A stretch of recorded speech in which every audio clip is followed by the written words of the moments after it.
मुस्तफा जाने रहमत शम्ए बज़्म हिदायत नौ शही बज़्म जन्नत काबे के बद्रुद्रुजा तैबा के शम्सु दुहा दाफ़े जुमला मला शाफ़े रोज़े जज़ा यानी सबसे औला व आला सबसे बाला व बाला अपने मौला का प्यारा दोनों आलम का दूल्हा जाने मसीहा रहमत का दरिया गमज़दों का सहारा जिस नबी की अज़मत व शान को बयान करते हुए मेरा इमाम फरमाता है सरवर कहूं के मालिक को मौला कहूं तुझे सरवर कहूं के मालिक को मौला कहूं तुझे बागे खलील का गुले ज़ेबा कहूं तुझे तेरे तो वस्फ़ ऐबे तनाही से है बरी हैरान हूं मेरे शाह मैं क्या क्या कहूं तुझे आखिर रज़ा ने खत में सुखन इसके कर दिया खालिक का बंदा खल्क़ का आका कहूं तुझे वो नबी जिनकी अज़मत व शान को बयान करते हुए मेरे पीर व मुर्शिद हुज़ूर ताज शरिया फ़ख्रे अज़हर फरमाते हैं जहां उनकी चलती है वो दम में क्या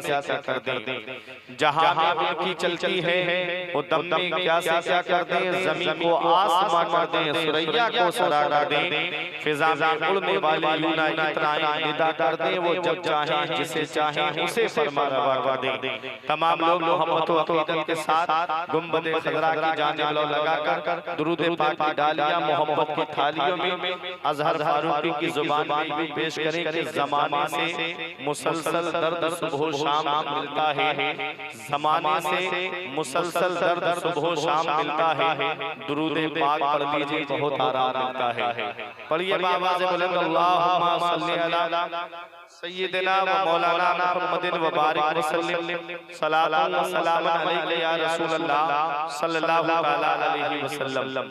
अब आप अपनी जगह सुकून से बैठे एक मिनट आपका एक मिनट भी आपका ज़ाया नहीं वक्त काफी हो चुका है और आपका मिजाज में समझ चुका हूं कि आप क्या चाहते हैं।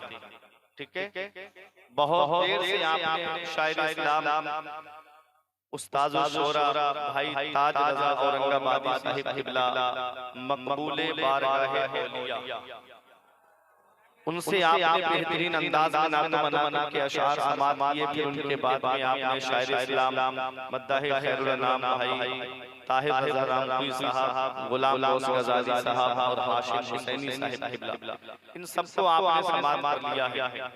तहत में एक शेर पढ़ता हूँ इसी तनाजुर में मेरी तकरीर होगी इसी शेर के इर्द-गिर्द कि तेरे आमाल ऐसे हो जहां नाम हो जाए तेरे आमाल ऐसे हो जहां नाम हो जाए तेरा हर लफ्ज़ उम्मत के लिए पैगाम हो जाए तेरे आमाल ऐसे हो जहां नाम हो जाए तेरा हर लफ्ज़ उम्मत के लिए पैगाम हो जाए बना किरदार को बेमिसल उस मंजिल पे पहुंचा दे बना किरदार को बेमिसल उस मंजिल पे पहुंचा दे कि तुझको गैर देखे कायदे इस्लाम हो जाए बना किरदार को बेमिसल उस मंजिल पे पहुंचा दे कि तुझको गैर देखे कायदे इस्लाम हो जाए वो मुअज़्ज़ज़ के ज़माने में मुसलमान होकर और हम ख्वार हुए तारीख़ कुरान होकर दर्स कुरान अगर हमने भुलाया होता ये ज़माना ना ज़माने ने दिखाया होता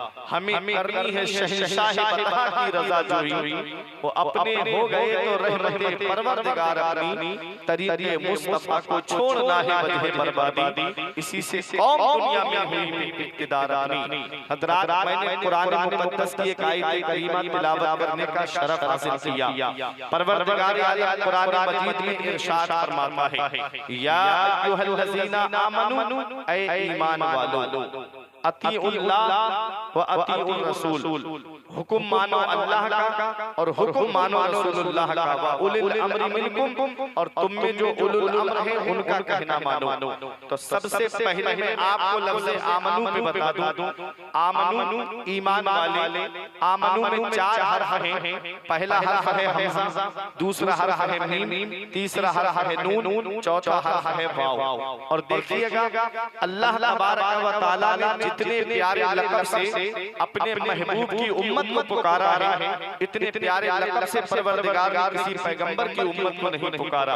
आप पूरा कुरान पढ़ के देख लीजिएगा, जब अल्लाह ने बनी इसराइल को पुकारा तो फरमाया या बनी इसराइल, जब कौम नूह को पुकारा तो फरमाया या कौम नूह, जब कौम आद को पुकारा तो फरमाया या कौम आद, कहीं फरमाया या कौम समूद, कहीं फरमाया असहाबे ऐका, कहीं फरमाया असहाबुल उखदूद। किसी को बस्ती के नाम से पुकारा, किसी को इलाके के नाम से पुकारा, किसी को उसके पैगंबर के नाम से पुकारा।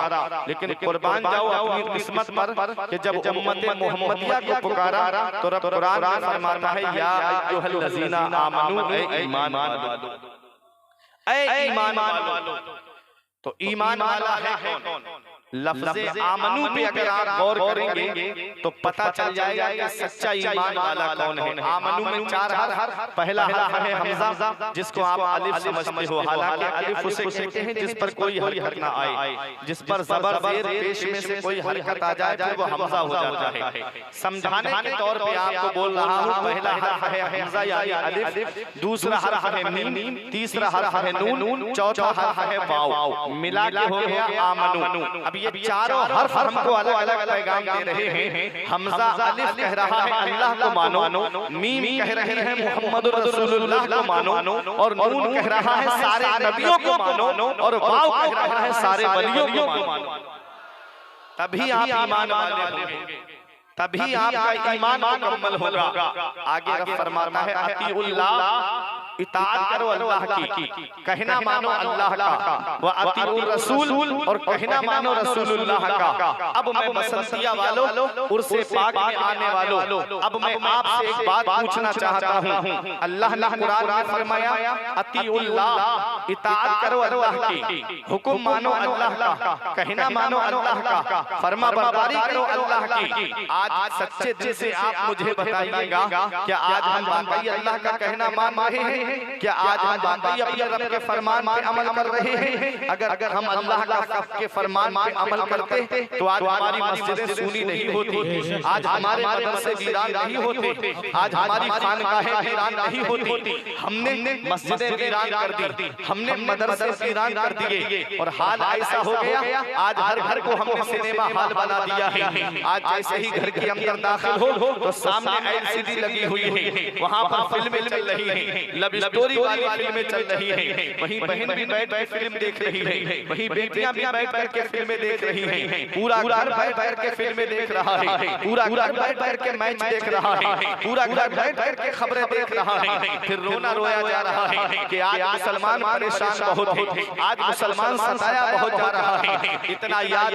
रखना, वो पत्ता पेड़ से गिर जाता है जो अल्लाह के जिक्र से गाफिल हो जाता है, वो जानवर ज़िबह कर दिया जाता है जो अल्लाह के जिक्र से गाफिल हो जाता है, वो मछली शिकार हो जाती है जो अल्लाह के जिक्र से गाफिल हो जाती है, वो घास काट ली जाती है जो अल्लाह के जिक्र से गाफिल हो जाती है। जब भी कहता हूँ या अल्लाह मेरा हाल देख, हुक्म होता है अपना नामा अमाल देख। आज हमारे नामा अमाल में कोई ऐसी नेकी नहीं जिस पे हम सीना तान के ये कह दे ये नेकी हमको जन्नत में लेकर के जाएगी। नमाज़ें छोड़ कहता है मैं हुसैनी हूँ, शराब पी के कहता है मैं हुसैनी हूँ, जुआ खेल के कहता है मैं हुसैनी हूँ, जुए के अड्डे आबाद करके कहता है मैं हुसैनी हूँ, जिना करके कहता है मैं हुसैनी हूँ, शराब पी के कहता है मैं हुसैनी हूँ, नमाज़ छोड़ के कहता है मैं हुसैनी हूँ। बता हुसैन ने कब फर्ज़ ऐन छोड़े मेरे अजीज, मैं पहुंचा हूँ इस नतीजे पर, नमाज छोड़ दी समझो हुसैन छोड़।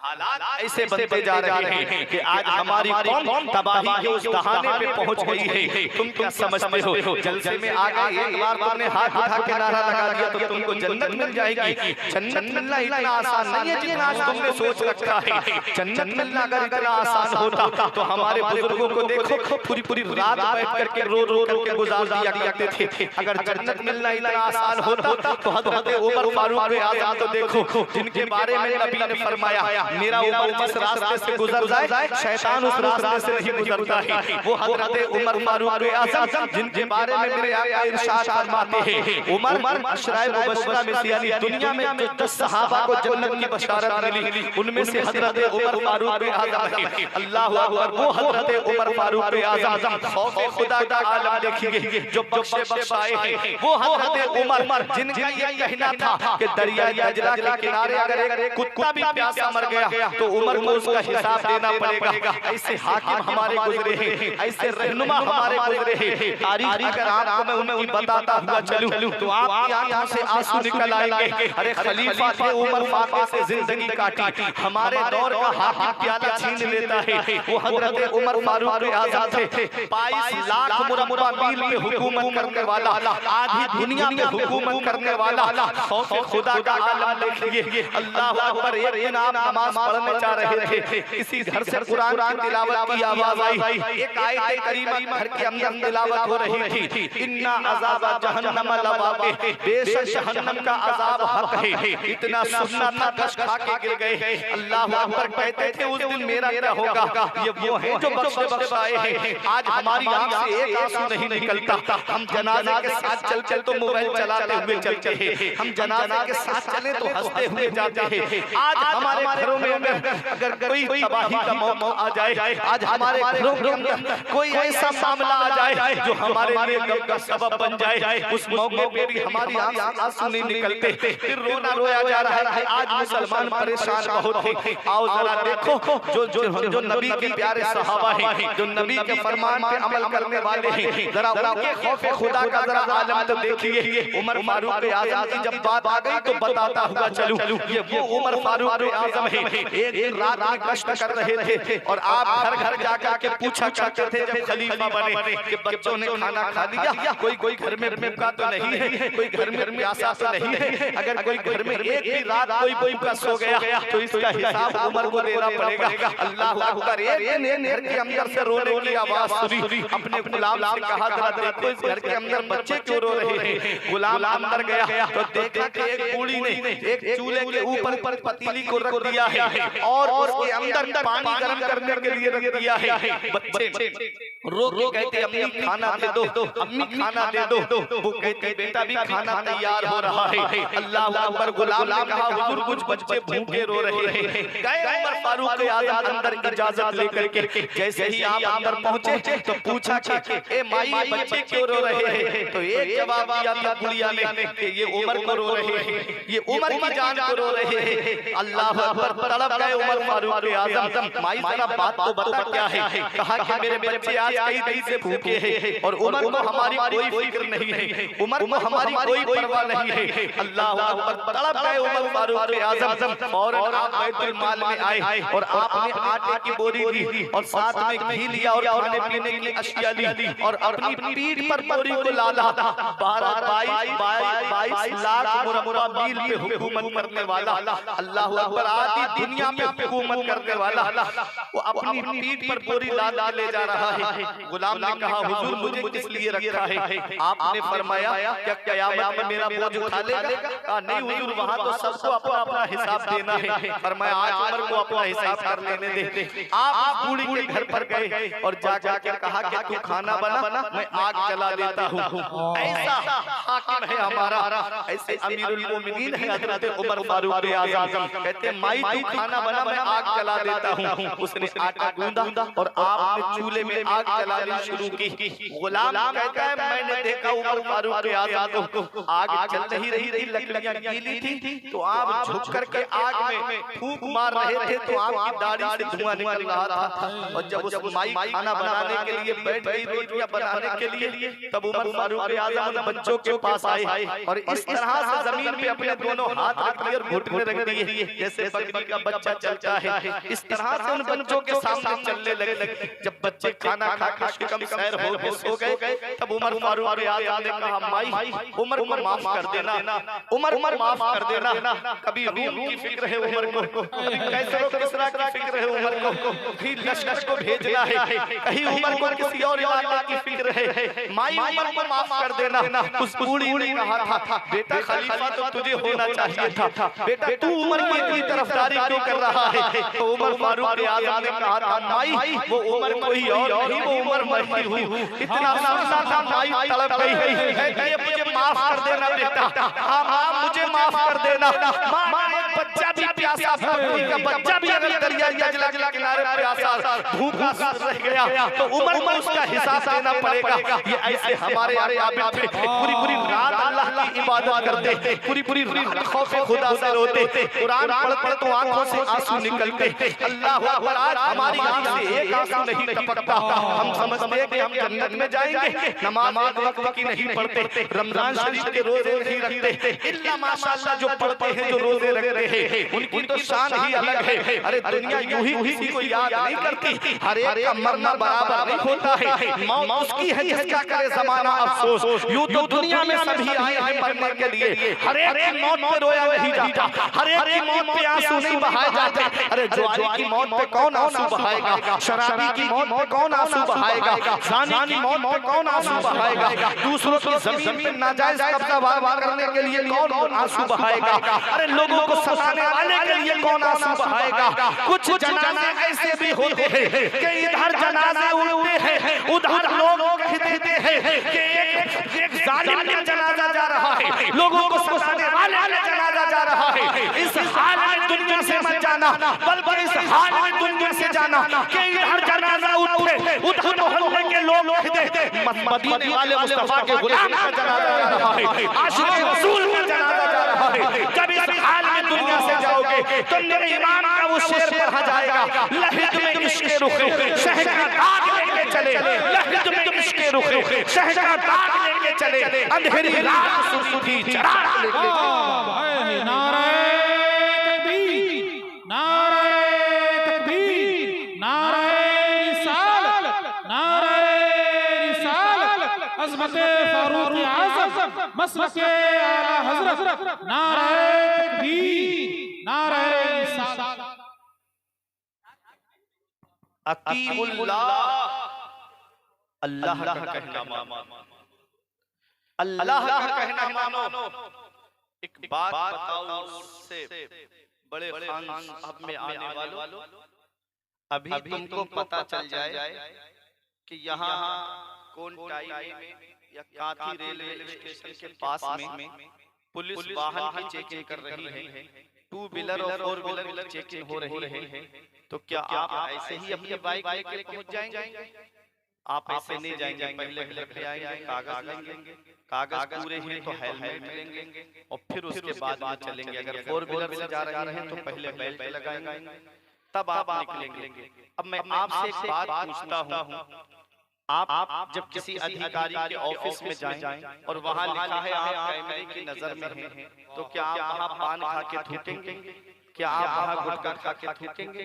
क्यों नहीं थूकेंगे? इसलिए कि अगर इसको पता चल गया उसने मुझको कैमरे में अंदर बैठ करके देख लिया तो मुझे जलील करेगा, मेरे ऊपर जुर्माना पड़ जाएगा, मेरे ऊपर पेनल्टी पड़ जाएगी। अगर वाहन को मेरे पकड़ लिया, मेरे पास कागज पूरे नहीं तो मेरी गाड़ी का चालान कट जाएगा, मेरी गाड़ी का चालान कट जाएगा या मेरे ऊपर जुर्माना पड़ जाएगा। ये एक बंदा है जो बंदे से इतना डर रहा है, ये एक इंसान है जो इंसान से इतना डर रहा है। मैं जो बात आपसे पूछना चाहता हूँ जरा ठंडे दिल से मुझको जवाब देना। ये एक इंसान है जो इंसान से इतना डर रहा है। हो सकता है पुलिस वालों में कुछ ऐसे भी रहम दिल होते हैं जो आपकी गाड़ी का चालान नहीं काटे, हो सकता है कोई आपकी मजबूरी समझ ले, लेकिन एक बात मुझे ये बताओ कि ये एक इंसान से इतना डर रहा है, तो मुझे एक जगह ऐसी बता दो जहाँ तुम्हारा परवरदिगार तुमको नहीं देखता है, जहाँ तुम्हारा अल्लाह तुमको नहीं देखता है। बंदे के डर से गुनाह करना छोड़ देते हो, अल्लाह के अजाब के खौफ से गुनाह करना क्यों नहीं छोड़ते? हाल आज हमारा हो, हम इंसान के डर से तो गुनाह करना छोड़ देते हैं, अल्लाह के खौफ से हम गुनाह करना नहीं छोड़ते। लिहाज के अंदर मोबाइल पे गंदी चैटिंग करने वालों, एक बात मुझे ये बता दो कि तुम्हारा अल्लाह तुमको नहीं देख रहा है? क्या तुम्हारा परवरदिगार तुमको नहीं देख रहा है? ये मस्जिद की सुनी सफे आवाज देती है, रमजान में मुझको आबाद करने वालों, 11 महीने मुझको ऐसे आबाद रखना। क्या ये मस्जिद की सफे गवाही देंगे कयामत के दिन? क्या ये हाथ की उंगलियां गवाही देंगे कयामत के दिन? ये पैर हमारे कयामत के दिन गवाही देंगे? कभी अपने वजूद पे गौर कर लिया करो कि अल्लाह ने तुमको कितनी नेमतों से नवाजा, अल्लाह का कितना एहसान है तुम्हारे ऊपर। अल्लाह ने 18,000 मखलूकात को पैदा फरमाया। उन 18,000 मखलूकात में सबसे अफजल इंसान को बनाया, सबसे खूबसूरत इंसान को बनाया। अल्लाह कादिर मुतलक है, मालिक अलल इतलाक है, अहकमुल हाकिमीन है। मेरा रब चाहता तो हमको चूंटी बना देता, हम क्या कर सकते थे? मेरा रब चाहता हमको गधा बना देता, मेरा रब चाहता हमको घोड़ा बना देता, मेरा रब चाहता हमको बैल बना देता। हम कुछ कर लेते? हम कुछ नहीं कर पाते, लेकिन उसका एहसान है कि उसने हमको इंसान बनाया, उसका एहसान है कि उसने हमको अशरफुल मखलूकात बनाया, उसका एहसान है कि उसने हमको खूबसूरत सूरत पैदा फरमाया। लक़द खलक़नल इंसान फी अहसनि तक़वीम, अच्छी सूरत में उसने हमको पैदा किया। एक बात मुझे ये बताइएगा, इतने एहसान है उस रब के, कभी तुमको ये लगे कि अल्लाह का क्या एहसान है मेरे ऊपर, तो चले जाया करो दरगाहों पे, देख लिया करो राजस्थान में अजमेर शरीफ ख्वाजा गरीब नवाज की दरगाह पे चले जाया करो।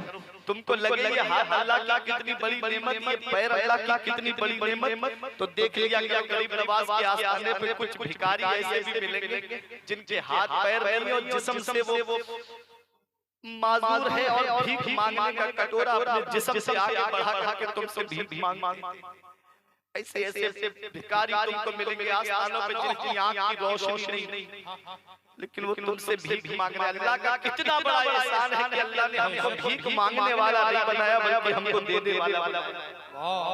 कितना बड़ा एहसान है उस रब का। उसने आंखें हमको सलामत दी, उसने दिमाग हमको सलामत दिया, उसने हाथ हमको सलामत दिए, उसने पैर हमको सलामत दिए, उसने जुबान हमको सलामत दी, उसने हार्ट हमको सलामत दिया, उसने किडनियां हमको सलामत दी। कभी तुमको ये लगे ना मेरे रब का कितना बड़ा एहसान है मेरे ऊपर, तो एक चक्कर हॉस्पिटल का लगा दिया करो। वहाँ देखते किसी के पैर का ऑपरेशन हो रहा है, किसी के हाथ का ऑपरेशन हो रहा है, किसी के दिल की सर्जरी हो रही है, किसी के गुर्दों की धुलाई हो रही है, रोजाना गुर्दों की धुलाई होती है। अल्लाह का कितना बड़ा एहसान हमारे ऊपर कि उसने हार्ट हमको सलामत दिया, उसने किडनियां हमको सलामत दी, उसने हमको आंखों की रोशनी सलामत दी, उसने हमको कान सलामत दिए, उसने हमको जुबान सलामत दी, उसने हमको खूबसूरत बीवी से नवाजा, उसने हमको औलाद नवाजा। उसका कितना बड़ा एहसान है हमारे ऊपर। एक किस्म के खाने से हमारा पेट भर जाता, उसने अलग अलग किस्म के खाने हमको अता किए। एक किस्म के चावल से हमारा पेट भर जाता, उसने अलग अलग किस्म के चावल हमको अता फरमाए। अगर मोटे चावल से पेट नहीं भरता तो बारीक चावल खा के पेट भर ले, अगर बारीक चावल से तेरा पेट नहीं भरता, छोटे चावल से पेट नहीं भरता, तो बड़े चावल से 11-21 का चावल खा के अपना पेट भर ले। एक आटा है, गेहूं है, उससे आटा है और उससे कितनी नेमतें उस रब ने हमको अता की। उसी आटे से हम रोटी खाते हैं, उसी से हम पराठा खाते हैं, उसी आटे से समोसा खाते हैं, उसी आटे से जलेबी बनती है, उससे पेट की भूख मिटाते हैं, उसी आटे से बर्गर बनता है, उसी आटे से पिज्जा बनता है। अल्लाह अकबर, कभी सोचा आपने उसी आटे से बड़ा पाव बनता है? सोचा उस रब ने कितनी नेमतों से हमको नवाजा। एक किस्म के गोश्त से हमारा पेट भर जाता, उसने अलग अलग किस्म के गोश्त को अता किए। कहीं बटेर का गोश्त हमको मिला, कहीं चिकन का गोश्त हमको मिला, कहीं हमको मटन मिला, कहीं पर लहमुल जामूस हमको मिला। अल्लाह अकबर, कभी सोचा है तुमने कितनी नेमतों से उस रब ने हमको नवाजा है? अल्लाह तबारक व तआला ने कितनी नेमतें हमको अता फरमाई। एक किस्म की सब्जी से हमारा पेट भर जाता, उसने अलग अलग किस्म की सब्जियां हमें अता की। अगर फूल गोभी से पेट नहीं भरता तो बंद गोभी खा के पेट भर ले, अगर तेरा गोभी से पेट नहीं भरता तो सब्जियां खा करके पेट भर ले। अल्लाह अकबर, कितना एहसान है उस रब का। अगर इनसे पेट नहीं भरता तो उसने उस रब ने हमको फल फ्रूट अता फरमाए, उसने मौसमी फल हमको अता फरमाए। कहीं हमको सेब अता किया, कहीं हमको आम अता किया, कहीं उसने हमको मौसमी फल अंगूर अता किए, कहीं उस रब ने हमको नाशपाती अता की। कितनी नेमतों से उस रब ने हमको नवाजा है। कभी सोचा तुमने अगर फलों से तेरा पेट नहीं भरता तो अल्लाह ने ड्राई फ्रूट हमको अता फरमाए, किशमिश खा के अपना पेट भर ले, बादाम खा के अपना पेट भर ले, पिस्ता खा के अपना पेट भर ले, काजू खा के अपना पेट भर ले। इतनी नेमतों से उस रब ने हमको नवाजा, हमने कितना उसका शुक्र अदा किया, हमने कितना अपने उस रब को याद किया। आज 15-20 लोगों का परिवार हमारे घर में, एक दिन दिल में ये ख्याल नहीं आता कि आज सब लोग बैठ करके कुरान की तिलावत कर ले। 15-20 लोगों का परिवार हमारे घर में, कभी दिल में ये ख्याल नहीं आता कि आज सब फजर की नमाज पढ़कर नबी पे दुरूद शरीफ पढ़ ले। वही हर वक्त हमारे घरों में इलेक्शन की बातें, वही हमारे घर में हर वक्त फिल्मों की बातें, वही हर वक्त हमारे घर में सियासत की बातें। क्या इसका हिसाब क़यामत के दिन नहीं देना है? क्या इसका जवाब क़यामत के दिन नहीं देना है? उर्स पर खान में आने वालों, एक पैगाम दिल की तख्ती पे लिख करके ले जाओ। जानवर पैदा किए तेरी वफा के वास्ते, जानवर पैदा किए तेरी वफा के वास्ते, चांद तारे और सितारे हैं जिया के वास्ते, चांद सूरज और सितारे हैं जिया के वास्ते, खेतियां सरसब्ज हैं तेरी ग़िज़ा के वास्ते, सब जहां तेरे लिए और तू खुदा के वास्ते। नारे तकबीर, नारे तकबीर, नारे रिसालत, नारे रिसालत। मुफ्ती फुरकान मंजरी साहब क़िबला, नारे तकबीर, नारे रिसालत। सुभान अल्लाह, सुभान। कितनी नेमत हमको नवाजा, कितना हमने उसका शुक्र अदा किया। मेरा रब चाहे तो हमसे दौलत ले ले, मेरा रब चाहे तो हमसे औलाद ले ले, कि उस रब का इतना बड़ा एहसान है हमारे ऊपर कि उसने हमको खुशी अता फरमाई, हमको गम नहीं। कितना हम उस रब का शुक्र अदा करें। आज मस्जिदें हमारी सुनी होगी, वही चंद गिने चुने नमाज़ी पंज वक्ता, और मस्जिद के बाहर निकल के देखो लोग मीटिंग लगाए गए। एक बुजुर्ग गुजरे बस्ती से, तो उन्होंने अजान की आवाज सुनी तो नमाज पढ़ने मस्जिद में चले गए। मस्जिद के बाहर बहुत लोग, लेकिन अंदर एक भी नमाज पढ़ने नहीं आया। तो बुजुर्ग ने इमाम साहब से कहा एक बार और अजान पढ़ना। इमाम साहब ने दूसरी बार अजान दी तो मस्जिद के दरवाजे पे आ गए लड़ने के लिए इमाम साहब से, इमाम साहब तुम्हारा दिमाग खराब हो गया, दो बार अजान पढ़ रहे हो, दो बार अजान दे रहे हो, तुम्हारा दिमाग खराब हो गया, क्या बात है, तुमको इमामत करना है या नहीं करना है? तो बुजुर्ग अंदर से निकल के आए, कहा क्या बात है? कहा कि दो बार अजान बताओ। तो उन बुजुर्ग ने कहा कि ये सोने वालों को जगा रहे थे, अजान मतलब ऐलान करना है, तुमको जगा रहे थे। बोले हम तो पहले से जागे हुए हैं। कहा अच्छा ये बताओ, जब इन्होंने पहली बार अजान दी तो तुमने सुनी कि नहीं सुनी? कहा हमने सुनी थी। कहा फिर नमाज पढ़ने के लिए क्यों नहीं आई? फिर अल्लाह की इबादत करने के लिए क्यों नहीं आई? इमाम ने दोबारा अजान दे दी तो लड़ने के लिए आ गए, झगड़ने के लिए तो उससे आ गए, अल्लाह की इबादत करने के लिए नहीं आए। अल्लाह अकबर, ये हाल है आज हमारी कौम का। अफसोस होता है अपनी कौम के ऊपर, वो कौम जो आज तबाही के उस दहाने पे पहुंच चुकी है कि न संभलोगे तो मिट जाओगे हिंदी मुसलमानों, तुम्हारी दास्तान तक भी न होगी दास्तान में। वो मुअज़्ज़ज़ ज़माने में मुसलमान होकर और हम हमार हुए तारीख़ कुरान होकर दर्स कुरान अगर हमने बुलाया होता, ये ज़माना न ज़माने ने दिखाया होता। अतीउल्लाह, अल्लाह का कहना मानो, अल्लाह की फरमाबरदारी करो। आज हम अल्लाह का कहना मान रहे हैं, आज हम अल्लाह की फरमाबरदारी कर रहे हैं। आज हमने अपने रब के कितने फरमान पे अमल किया है। आगे मेरा रब फरमाता है वातीउर रसूल, और रसूल का कहना मानो, रसूलुल्लाह के फरमान पे अमल करो। मदीने वाले मुस्तफा सल्लल्लाहु तआला अलैहि वसल्लम ने जब ऐलान किया था मदीने शरीफ में शराब के हराम होने का, आयत करीमा पढ़ करके सुनाई, तो मदीने शरीफ के अंदर जो सहाबाए किराम थे उनकी मोहब्बत देखिए, कैसे रसूल के फरमान पे अमल करते थे। जो घड़े भरे हुए रखे थे शराब के, ऐसे लौट दिए कि मदीने शरीफ की नालियों में शराब बह रही थी। कहा रसूलुल्लाह ने हराम फरमा दी है तो अब हराम है हमारे लिए। ये था रसूलुल्लाह का कहना मानना।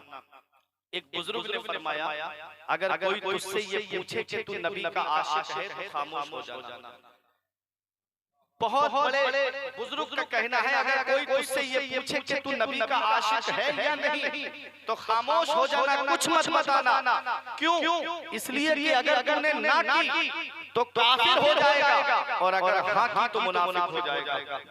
ना की तो काफिर और हाँ की तो मुनाफिक हो जाएगा। पूछा कि ऐसा कैसे हो सकता है, हाँ करने में मुनाफिक कैसे होगा? कहा इसलिए कि नबी का आशिक हो और अपनी दाढ़ी को मुंडाए, नबी का आशिक हो और नमाज वक्त की ना पढ़े, नबी का आशिक हो और उसका लिबास भी इस्लामी ना हो, नबी का आशिक हो और फिल्मों देखता हुआ फिरे, नबी का आशिक और गाने सुनता हुआ फिरे। नबी के आशिकों की ये शान नहीं थी, नबी के दीवानों की ये शान नहीं थी। अरे नबी के आशिक तो वो थे जिनको तारीख में हजरत अम्मार इब्न यासिर के नाम से जाना जाता है। जब हजरत अम्मार इब्न यासिर ने नबी का कलमा पढ़ लिया तो मां ने कहा बेटा तू नबी का कलमा पढ़ना छोड़ दे। बाप ने कहा बेटा तू नबी का कलमा पढ़ना छोड़ दे।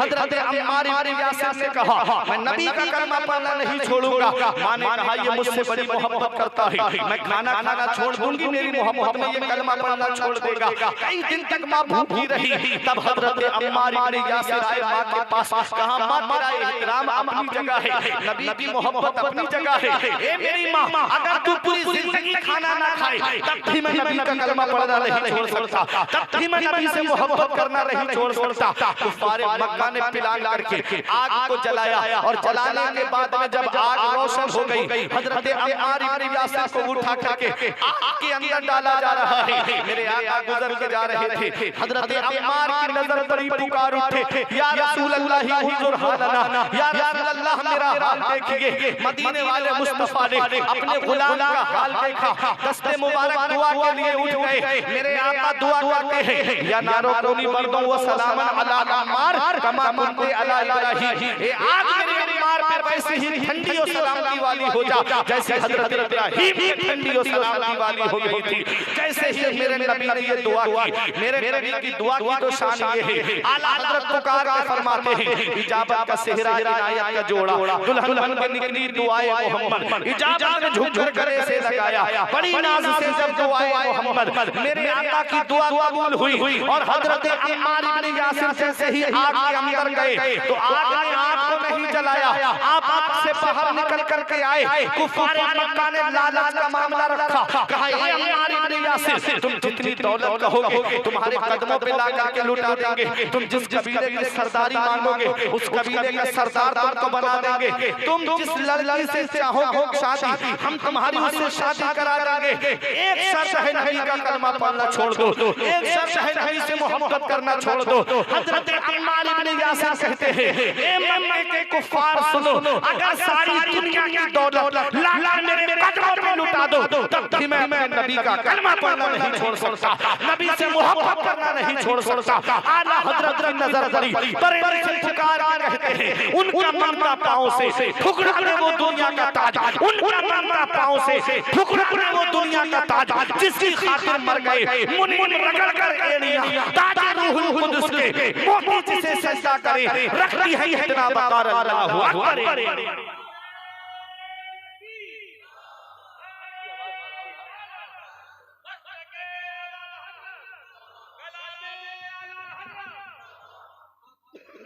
ये नबी के आशिक हैं, ये नबी के दीवाने हैं, ये नबी के आशिकों की शान है। अरे मैं आशिकों का जिक्र करूं तुम्हारा ईमान ताजा हो जाएगा। ये नबी की मोहब्बत कहाँ है कि आप और मस्जिदें हमारी सुनी है और आज हमने जो है सिनेमा हॉल आबाद कर दिया। ये नबी के आशिकों की शान नहीं है। देखो नबी के आशिक जो होते हैं वो रहते तो कहीं दूर है लेकिन जिक्र नबी की बारगाह में होता है, चर्चा नबी की बारगाह में होता है, नाम नबी की बारगाह में लिया जाता है। आप कहोगे मौलाना जरा नाम तो बताइए, बताइए। देखो मेरे आका एक सहाबा के मजमे में तशरीफ फरमा है, आका ने इरशाद फरमाया सहाबाए किराम से, ए मेरे सहाबा जैसे तुम मुझसे मोहब्बत करते हो ऐसे ही एक दीवाना मेरा कर्म में रहता है, एक आशिक मेरा कर्म में रहता है।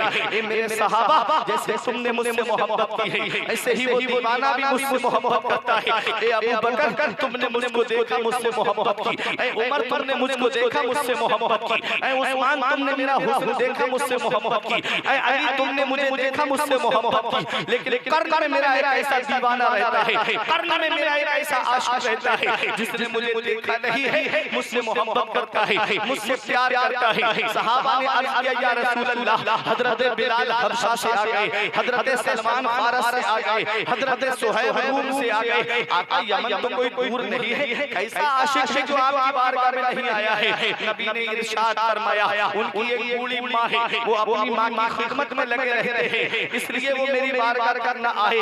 लेकिन सुनो माँ की मोहब्बत ने क्या मकाम दे दिया, माँ की खिदमत ने क्या मकाम दे दिया। रहते तो यमन में है और जिक्र नबी की बारगाह में हो रहा है। मेरे आका फरमाते हैं ए मेरे सहाबा में ए उमर ए अली तुम्हारी मुलाकात उनसे होगी, जब तुम्हारी मुलाकात उनसे हो तो मेरा ये पैरहन शरीफ मेरे उवैस को दे देना और मेरे उवैस को मेरा सलाम कहना और मेरे उवैस से कहना कि वो मेरी गुनाहगार उम्मत के लिए बख्शिश की दुआ करे, मेरी गुनाहगार उम्मत के लिए मग़फ़िरत की दुआ करे। ए प्यारे मुसलमानों कभी सोचा तुमने मेरे आका हम गुनाहगारों के लिए रातों में उठ करके रोया करते थे, मेरे आका हमसे कितनी मोहब्बत करते हैं, मेरे आका हमसे कितना प्यार करते हैं। आज ये उम्मत के नौजवान गानों में मस्त हो गए, आज ये उम्मत के नौजवान फिल्मों में मस्त हो गए, आज ये उम्मत के नौजवान आईपीएल में मस्त हो गए। मेरे आका पूरी रात रोते थे इस उम्मत के गम में, ए अल्लाह उम्मत गुनाहगार है, अल्लाह मेरी उम्मत गुनाहगार है, मौला मेरी गुनाहगार उम्मत को बख्श दे,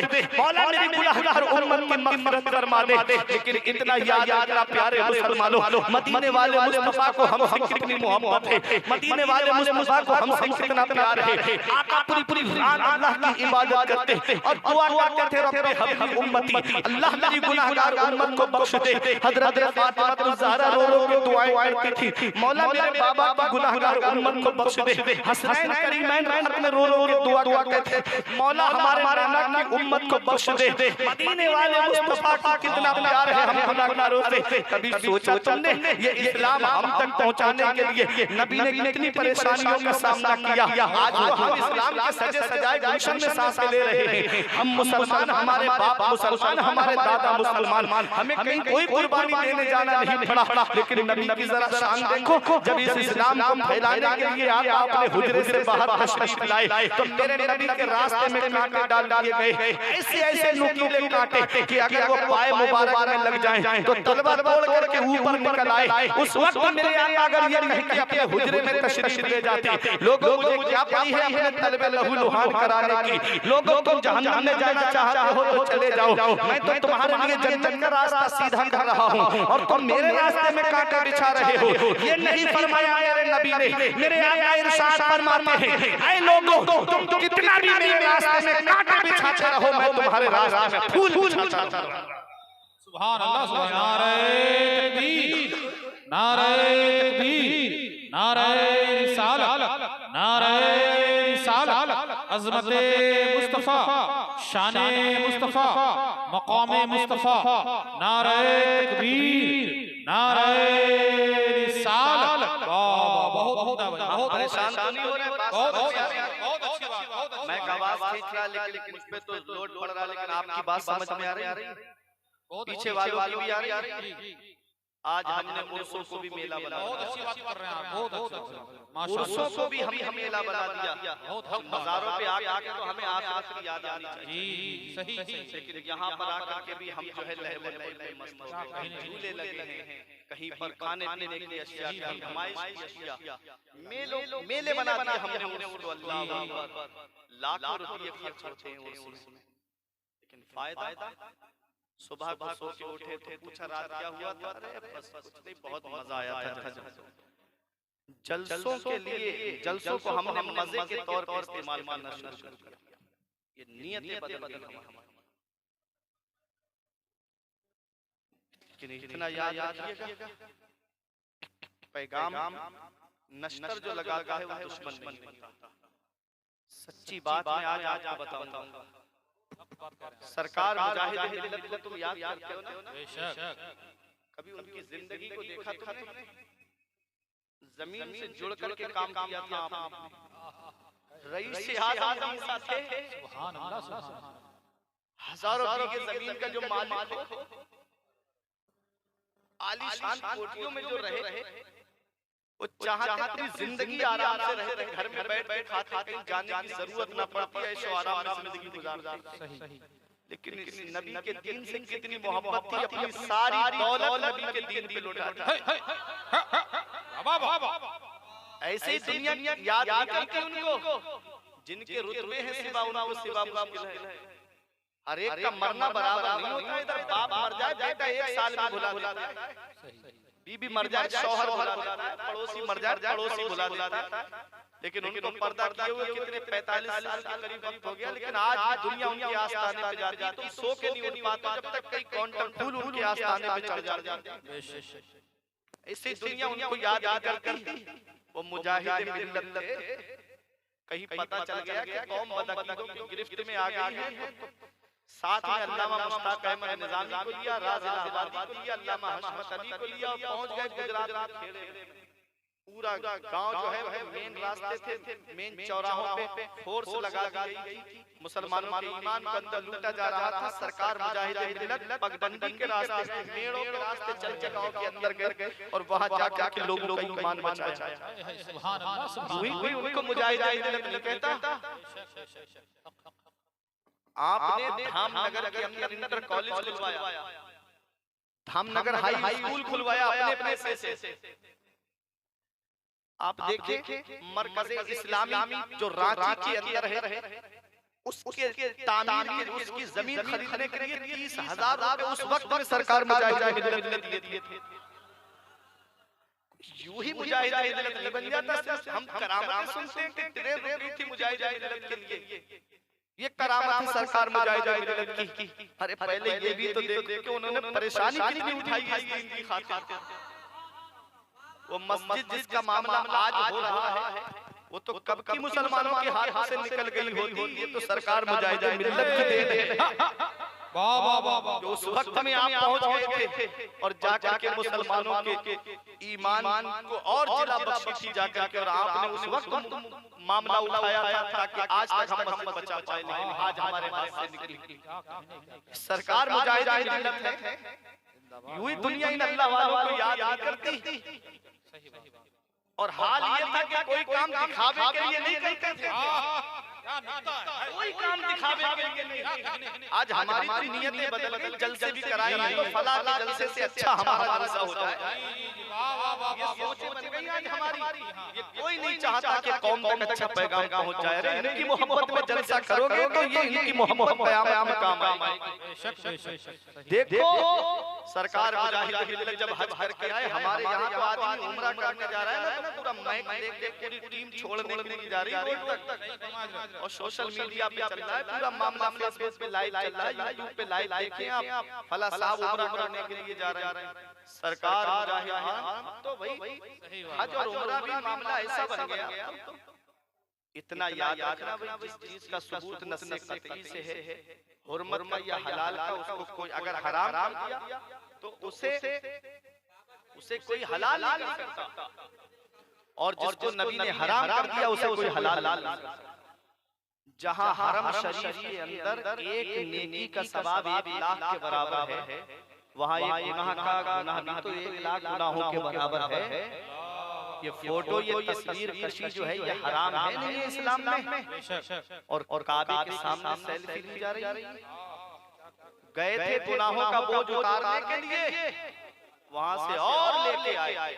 यहाँ अगर गुनाह हो गया तो एक गुनाह के बदले 1 लिखा जाएगा, और वहाँ 1 के बदले 1 लाख। तो बजाय गठरी हल्की करने के लिए गए थे गुनाहों की, और लाद के वहां से लेके चले आए। ये हाल है आज। अब आपका भाई तवाफ करते हुए, अब आपका भाई पानी पी आप ज़मज़म पीते हुए, अब आपका भाई सफा मरवा की दौड़ लगा रहा है, अब आपका भाई मीना में जा रहा है, अब आपका भाई उस गार पे चल रहा है जिस पे नबी करीम तशरीफ ले गए थे, अब आपका भाई जो है जबल नूर पे है। पूरा मामला फेसबुक पे आप देख लीजिएगा, पूरा मामला इंटरनेट पे देख लीजिएगा, हर मामले में सेल्फी, हर मामले में तस्वीर कशी। ये हाल आज हमारी कौम का हो गया। यही वजह है कि जैसा चेहरा ले गए थे वैसा ही चेहरा लेके वापस आ गए। वरना पहले हाजी जाता था तो अगर थोड़ा बहुत रंग काला भी होता था, जब वापस आता था तो गुनाह उसके माफ हो जाते थे और चेहरे पे नूरानियत आ जाती थी। बाबा बाबा नारे तकबीर, पूरा मजमा दीजिए, नारे तकबीर, नारे रिसाल, नारे रिसाल, मसलके आला हज़रत, इस्लाहे माशरा, नारे तकबीर, नारे उम्रे का करंट चल रहा है, ऐसा चल रहा है। आदमी साहिब इस्तिताअत है, हज फर्ज है उसके ऊपर, पहले फर्ज अदा नहीं कर रहा है, उम्रे में जा के 1.5 लाख करके चला रहा है। उम्रा जो है वो ततब्बु है, नफ़ल है, करोगे तो सवाब है, नहीं करोगे तो गुनाह नहीं है। ज़ियारत है, नबी के रोज़े की ज़ियारत करो, सवाब है। हज फर्ज है, फर्ज छोड़ करके नफल पे आप आओगे तो जब तक फर्ज अदा नहीं होगा नफल जो है वो मुअल्लक रहता है। तो ये पैगाम था, बीच में बात आ गई सरकार मुजाहिद मिल्लत की। आप हज करके जब तशरीफ लाए तो चंद लोग आपके साथ में थे, तो किसी ने जिंदाबाद का नारा लगा दिया, हुजूर हबीबुर रहमान जिंदाबाद, मुजाहिद मिल्लत जिंदाबाद। पीछे मुड़ के देखा, खामोश हो जाओ, हबीबुर रहमान जिंदाबाद का नारा क्यों लगा रहे हो, उसको मुर्दाबाद का नारा लगाओ। मैंने दुनिया में रह के किया क्या है, क्या किया है दुनिया में रह के? अरे हबीबुर रहमान जिंदाबाद का नारा क्यों लगाते हो, मुर्दाबाद का नारा लगाओ। ये वो कह रहा है जिसने दौलत अपनी मदरसों के लिए खर्च कर दी, ये वो कह रहा है जिसने इंटर कॉलेज बनवाए, ये वो कह रहा है जिसने हाई स्कूल बनवाया, ये वो कह रहा है जिसने रांची में मरकज़ इस्लामी की बुनियाद रखी, ये वो कह रहा है जिसने हजारों रुपए अपनी जेब खास से खर्च करके मदरसे चलवाए, कहीं पांचकूड़ा का मदरसा चलाया, कहीं हावड़ा के अंदर देखिएगा मदरसा, उसमें अपनी जेब खास से पैसा खर्च किया। इलाहाबाद में जाके देखो, अपनी जेब से मुदर्रिसीन की तनख्वाह अदा करते, मुनाज़रे का मौका आता तो आप उलमा को भेजते, फर्स्ट क्लास टिकट अता फरमाते, सफर का खर्चा भी देते, जितने दिन रहते नजराना भी देते, किसी और से नहीं मांगते थे बल्कि अपनी जेब खास से खर्च करते। ये थे सरकार मुजाहिद मिल्लत, इसीलिए उनको दुनिया याद कर रही है। नकी अली की करामत को क्या समझते हो, नकी अली की करामत को क्या समझते हो, मेरे रज़ा की इनायत को क्या समझते हो? अरे सऊदिया में भी लगाता है जो नबी का नारा, मेरे मुजाहिद मिल्लत को क्या समझते हो? वाह वाह, नारे तकबीर, नारे रिसाल, नारे रिसाल, मुफ्ती फुरकान मंज़री साहब क़िबला, नारे तकबीर। कोई काम दिखावे के लिए नहीं करना चाहिए। अगर हमारे बुजुर्ग दिखावे के लिए करते तो आज जो तहरीकें आपने कायम की थी, जो मदारिस आपने कायम किए थे, अरे जहाँ जगह जगह जो इस्लाम की खिदमत के लिए आपने अपनी जमीनें वक्फ की थी, अगर कोई बेटी की शादी के लिए आता तो फरमाते फला इलाके में मेरी जमीन है, जाओ उसे बेच के अपनी बेटी की शादी कर ले। ये थे सरकार मुजाहिद मिल्लत, ऐसे दीन का काम किया हमारे बुजुर्गों ने। तो इस्लाम के सजे सजाए जश्न में सांसें ले रहे हैं, हमें कोई पैसा खर्च नहीं करना पड़ा, हमें इस्लाम के लिए कहीं जाना नहीं पड़ा, लेकिन इस इस्लाम की खातिर बुजुर्गों ने कितनी परेशानियां उठाई है, वो तारीख अगर तुम्हारे सामने रख दी जाए तो हंसोगे कम, रोगे ज्यादा। तुम्हारी आंखों से आंसू निकलेंगे कि हमारे बुजुर्गों ने कितनी परेशानियां उठाई हैं ये इस्लाम हम तक पहुंचाने के लिए। अल्लाह अकबर। आज हम न तो अल्लाह का कहना मान रहे हैं, न रसूलुल्लाह का कहना मान रहे हैं। नबी के सच्चे आशिक बन जाओ, नबी के सच्चे वफादार बन जाओ। अब मेरी तकरीर इख्तिताम की तरफ आ रही है। देखो नबी के सच्चे आशिक वो थे, नबी मदीने शरीफ में है, वो कर्न में रहते हैं और नबी फरमाते कर्न में मेरा एक दीवाना रहता है, कर्न में मेरा एक आशिक रहता है, वो मुझसे बड़ी मोहब्बत करता है। सहाबा अर्ज करते या रसूल अल्लाह वो आपकी बारगाह में आए क्यों नहीं? नबी ने फरमाया उसकी बूढ़ी माँ है, वो अपनी माँ की खिदमत में लगा रहता है, उसकी माँ माजूर है इसलिए वो मेरी बारगाह में न आ सके। नबी ने फरमाया मेरा पैराहन शरीफ उसको दे देना। नबी ने फरमाया मेरे उवैस से मेरा सलाम कह देना, मेरे उवैस से कहना कि वो मेरी गुनाहगार उम्मत के लिए बख्शिश और मग़फ़िरत की दुआ करे। हज़रत उमर फारूक आज़म और मौला अली बड़ी तलाश में रहते थे हज़रत उवैस करने की। एक दिन हज करने के लिए हुज्जाज किराम आए हुए थे। उमर फारूक आज़म ने ऐलान किया, तुम में से यमन से कितने लोग आए हैं? कई लोग खड़े हो गए। फरमाया सब बैठ जाए, वो खड़ा रहे। जो यमन कर्न से आया है सब लोग बैठ गए, एक खड़ा रहा। तो कहा कि तुम कर्न में रहते हो? कहा हाँ मैं कर्न में रहता हूँ। कहा क्या तुम उवैस बिन आमिर को जानते हो? तो वो कोई और नहीं था, वो हज़रत उवैस करनी का चचा था। कहने लगा किस उवैस की बात करते हो? अरे एक उवैस को तो मैं जानता हूँ जो मेरा भतीजा है। कहा तुम क्या कौन उवैस है बताओ? कहा अरे वो तो बड़ा कोई खास इज्जत वाला आदमी नहीं है। जब निकलता है गलियों से तो बच्चे उसे पत्थर मारते हैं, जब निकलता है गलियों से तो बच्चे उसको ढेले मारते हैं, जब निकलता है तो हमारे ऊंट चराता है, मजदूरी पे ऊंट चराता है। कोई मामूली सा आदमी है, कोई इतना ज्यादा बावकार नहीं है जिसका अमीरुल मोमिनीन जो है जिक्र करे। उमर फारूक आज़म तो जलाल आ गया। फरमाया तुम उवैस के बारे में मुझे बताओगे वो कहाँ मिलेंगे? कहा हाँ वो हमारे साथ आया है हज करने के लिए, हमारे ऊंट चराता होगा कहीं जंगल में। अल्लाह अकबर, दौड़ते हुए गए उमर फारूक आज़म और मौला अली। तो क्या देखा कि आप अल्लाह की इबादत कर रहे हैं, आप नमाज पढ़ रहे हैं। जैसे ही नमाज से फारिग हुए हजरत उमर फारूक आज़म ने सलाम किया, उवैस करनी ने सलाम का जवाब दिया। कहा क्या तुम्हारा नाम उवैस बिन आमिर है? कहा हाँ मेरा नाम उवैस है। फरमाया क्या हम तुम्हारा दाहिना हाथ देख सकते हैं, दाहिना पहलू? तो कहा कि हम बताइए क्या मामला है? कहा हुजूर ने जो निशानियां तुम्हारी बताई थी उनमें से एक निशानी भी देखना बाकी रह गई है, तुम जरा अपना दाहिना पहलू दिखाओ। उन्होंने दाहिना पहलू दिखाया तो सफेद दाग की बीमारी हो गई थी उवैस करनी को। दुआ की तो वो बीमारी चली गई थी, एक दिरहम के बराबर निशान रह गया था। नबी ने वो पहचान बताई थी कि मेरे उवैस के दाहिने पहलू पे निशान होगा। जब देखा तो वो निशान मौजूद था। हजरत उमर फारूक आज़म ने कहा उवैस तुमको नबी ने सलाम कहा है।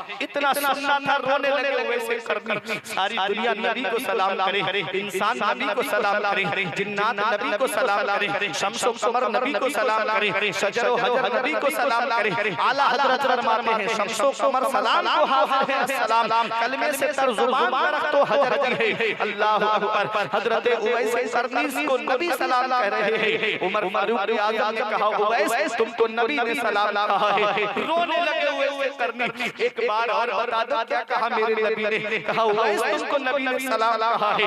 रोने लगे उवैस करनी। कहा कि और कुछ कहा मेरे नबी ने? कहा हाँ नबी ने ये फरमाया है कि उवैस से कहना कि वो मेरी गुनाहगार उम्मत के लिए मग़फ़िरत की दुआ करे। उमर फारूक आज़म बोले मेरे लिए भी दुआ कर देना। उवैस करनी कहते हैं आप मेरे लिए दुआ करो। उमर फारूक आज़म कहते हैं आप मेरे लिए दुआ करो। अल्लाह अकबर, ये हजरत उवैस करनी है। जब बच्चे इनको गलियों में निकलते तो बच्चे इन पे पत्थर मारते, आप बच्चों से कहते थे ऐ बच्चों मुझे छोटे छोटे पत्थरों से मारा करो, मुझे कंकरियों से मारा करो।